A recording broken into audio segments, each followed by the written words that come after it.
Glória a Deus, glória a Jesus, cumprimento a todos com a paz do Senhor Jesus. Vamos agora sobre outro estudo sobre Daniel, capítulo 4, versículo 1. Daniel, capítulo 4, versículo 1. É o primeiro vídeo desse estudo, né? Esses versículos trazem uma programação real de Nabucodonosor em relação ao Deus de Israel, no qual o rei celebra o que o Senhor havia feito por ele. E elogia seu poder e seu domínio universal, né? Seu poder universal. Nabucodonosor, rei, a todos os povos, nações e línguas que foram em toda a terra, paz vos seja multiplicada. Parece-me bem fazer conhecidos os sinais, maravilha que Deus, o Altíssimo, tem feito para comigo, seu rei, no qual grandes são os seus sinais e qual poderosa as suas maravilhas. O seu reino é um reino sempiterno e o seu domínio de geração em geração. Eu, Nabucodonosor, estava sossegado em minha casa e florescente no meu palácio, né? Então, nós vemos aqui no capítulo 4, o edito do rei, o sonho de uma árvore grande e a sua loucura, né? Então, vamos ler aqui. No capítulo 4, versículo 4, estava sossegado em minha casa e florescente no meu palácio. Nabucodonosor, desfrutou da paz em sua família e prosperou em suas atividades. Quer dizer que ele foi próspero, né? Tudo. Família, no lar dele, próspero e no seu reinado. No versículo 5 ao versículo 6 do capítulo 4 diz assim: esse sonho de Nabucodonosor ocorreu 30 anos após o sonho descrito no capítulo 2. Turbaram-se, significa aterrorizaram. Quer dizer que esse sonho foi 30 anos após o sonho descrito no capítulo 2 de Daniel. 30 anos, né? Após. Capítulo 4, versículo 7. Capítulo 4, versículo 7. Eu contei o sonho diante deles. No capítulo 2. No capítulo 2, Nabucodonosor não contou aos sábios o que havia sonhado. Daniel 2:5. Então, diferente do outro sonho, esse daqui ele contou. Esse sonho ele contou aos sábios, né? No capítulo 2 lá de Daniel que a gente leu, o rei não contou o sonho, não contou. Já esse aqui ele contou, né? No capítulo 4, versículo 8, a expressão meu Deus diz respeito a Marduk. Nabucodonosor ainda era pagão nessa época, né? Gente que fala que ele se converteu, que ele coisou, mas aqui no capítulo 8, versículo 8, capítulo 4, versículo 8, vou repetir, capítulo 4, versículo 8, ele fala a expressão meu Deus de respeito a Marduk. Ele pode ver que a letra é pequena, é letra minúscula, né? Para ser Deus tinha que ser letra maiúscula.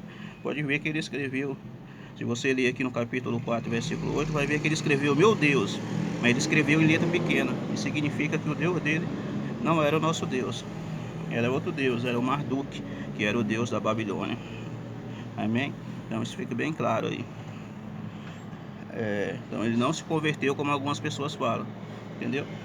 Capítulo 4, versículo 9. Daniel, também conhecido como Beltesazar, era príncipe dos magos, um cargo que lhe foi dado anos depois. Daniel 2:42. Então fala que Beltesazar era Daniel, né? Foi o nome que foi dado na Babilônia. Que nem eu falei, eles foram trocados a identidade. Eles receberam a identidade nova quando chegaram na Babilônia cativo. Então esse nome aí era um nome pagão, nome pagão ali da Babilônia. Ele era o chefe dos magos. Daniel ali era conhecido como o chefe dos magos, porque todas as visões e sonhos e coisa que interpretava era ele. Deus dava a interpretação para ele, né? Então os magos significa as pessoas que estudavam, escriba, pessoas que estudavam naquela época a religião, a escritura pagã da época antiga. Então eles eram considerados como magos, astrólogos, enfim, Todos os caldeus eles eram sábios, pessoas que estudavam os acontecimentos, as estrelas, o que não. Inclusive foram os magos que identificou quando Jesus nasceu, lá no Novo Testamento. Quando Jesus veio na Terra, nem os religiosos, os sacerdotes conseguiram saber a vinda de Jesus, e os magos, que não tinha nada a ver, eles conseguiram identificar onde o menino Jesus ia nascer. Então eles chegaram lá em Jerusalém e disse: o menino Jesus nasceu, a gente viu a sua estrela. Então os sacerdotes ficaram todos, quer dizer que nem o sacerdote que estudava o Antigo Testamento não sabia, e ele que eram magos, eles sabiam. Então eles estudavam os acontecimentos, né? Então no capítulo 4, versículo 10 ao 17, vamos ler aqui. No capítulo 2, Nabucodonosor teve um sonho sobre uma grande imagem do qual ele fazia parte. O segundo sonho dizia respeito a uma árvore que representava o rei. Versículo 2, que representava ele mesmo, né? O rei, a árvore. A árvore geralmente era símbolo de grandes forças, de grande força que fornece sombra, alimento, combustível, beleza e matéria-prima para determinadas construções.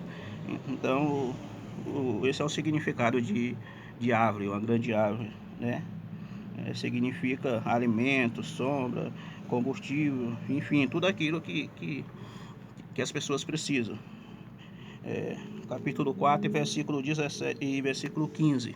Versículo 15 diz assim: o trono com as suas raízes deixam na terra, e com candeias de ferro e de bronze na erva do campo, e seja molhado no orvalho do céu, e sua porção seja com os animais na grama da terra. A árvore simboliza uma pessoa. Presta atenção, a árvore simboliza uma pessoa. 7 tempos pode se referir a anos, meses, semanas, dias, horas. A maioria dos teólogos acreditam que seja anos, baseado no uso de tempos em outros trechos de Daniel, né? Daniel 2:8, Daniel 3:5 ao 15, Daniel 7, capítulo 7, versículo 25. O número 7 na Bíblia representa plenitude. O número 7 da Bíblia representa plenitude. Vou repetir. O número 7 na Bíblia representa plenitude. Vamos lá. No capítulo 4, versículo 17 de Daniel, a moral do sonho de Nabucodonosor era de que o Altíssimo tem domínio supremo no mundo, né? Então a visão que ele teve, a moral do sonho de Nabucodonosor era que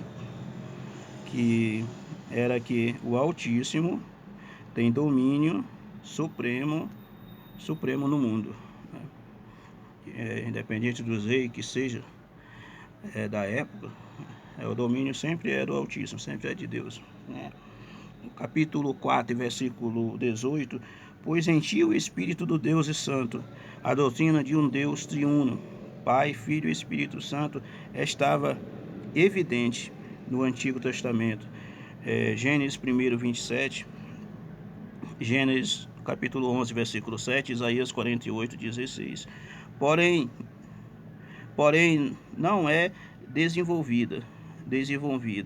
Daniel 3:25. Nabucodonosor estava simplesmente afirmando que a capacidade de Deus, de Daniel, de interpretar sonho, era um dom concedido por Deus.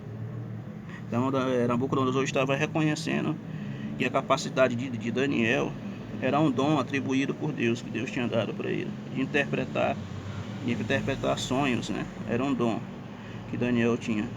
Amém. Depois eu falo mais, né, no próximo vídeo. Amém.